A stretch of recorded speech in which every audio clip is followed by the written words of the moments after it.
I decided to do a little video just on teaching your own dog some bite work. A lot of people think it can't be done. However, it all depends on how you look at it. You can't work your own dog in defense, which really you shouldn't. And you have to know how to look for conflict and how to resolve the conflicts with your dog during bite work, as they will arise.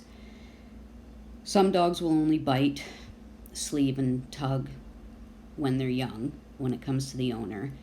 And then when they hit an age about 5-6 months, a lot of the time they won't do it anymore, as there's just too much conflict.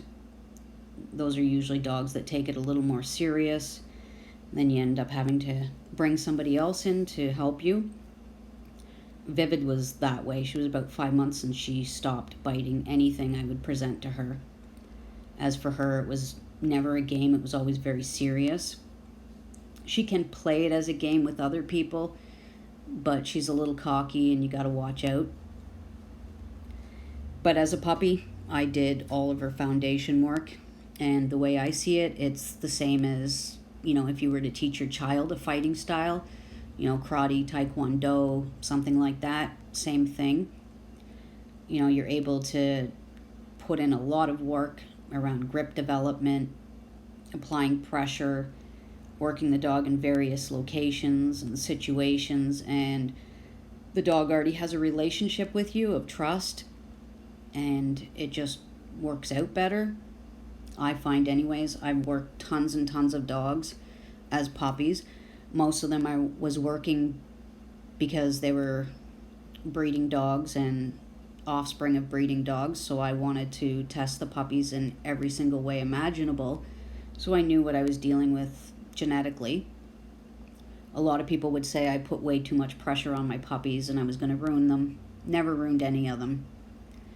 And it was because I had high expectations for them, and if they couldn't do the stuff that I was asking, then I didn't want dogs like that in my breeding program.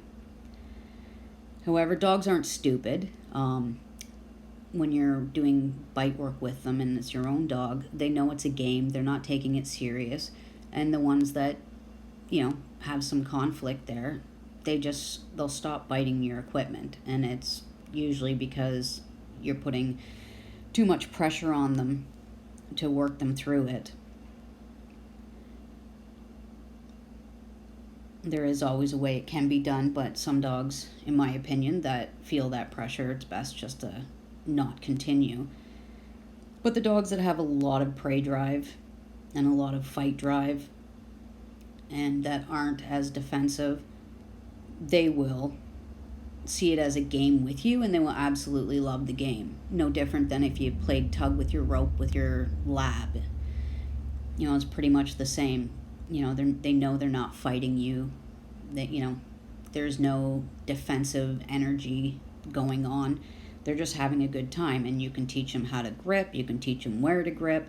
You can apply a ton of pressure if you want. You can roll around with them, and they're able to experience things with you with the least amount of pressure, so that when you decide to move on and bring in an agitator and work the dog for real with some defense and get the dog really in a fight, the dog feels a little better equipped because he already has the experience. Sure, it's going to be different for him, but he still already has the experience. To ask a dog to just come out and to bite somebody that doesn't have any foundation work is not as good. The dog doesn't feel as confident in his ability.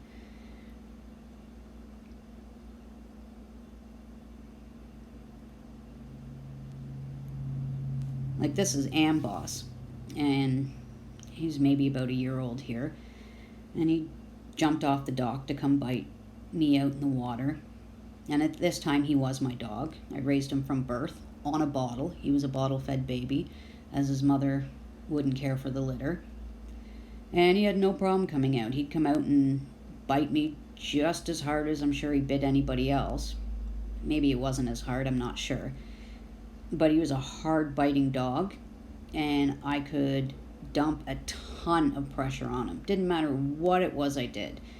He knew that this was just something him and I did, and he loved it, absolutely loved it. Now, this is also a dog that had a very, very serious side to him. You know, he went on to do security work, and he had to continuously redo his testing for that. And the tests that he had to go through, in my opinion, when I looked at them all, were higher qualifying testing than a lot of the sports out there. Like, there was a lot of requirements for him in order to get certified to continue doing his job. And he had a good defensive side to him, you know, and he was a serious, serious dog when it came to his bite work. However, with me, never had a single conflict. He was a great dog, always super, super respectful, type of dog that would never step on your foot. He was a great, great dog. I had him until he was probably getting close to 2. Never had an issue with them. And some people do believe that if you do bite work with your own dogs, you'll create issues. Or if you do bite work with your own dogs, you know, they won't be good dogs because they think it's a game. Well, they're not stupid. They know the difference between you and another person. And all of the work that I did with him as a puppy, he was able to go on to his job and required very little work in order for him to go out and do his trials and pass. And he passed with flying colors. And so it is possible. But like I said, it's no different than teaching your own child a fighting sport. You build the confidence, you build the techniques, you apply some pressure. When things are new, there's always going to be a tiny bit of pressure there for the dog, but the dog is comfortable because he's with you and trusts you, and it probably does build some trust too. But however, you cannot put your own dog into defense. That's just asking for trouble. And I think that if you can put your dog in there, you're probably not having a very good relationship with your dog. And in my opinion, your dog doesn't trust you, because there's a level of distrust that comes with an animal that goes into defense towards somebody.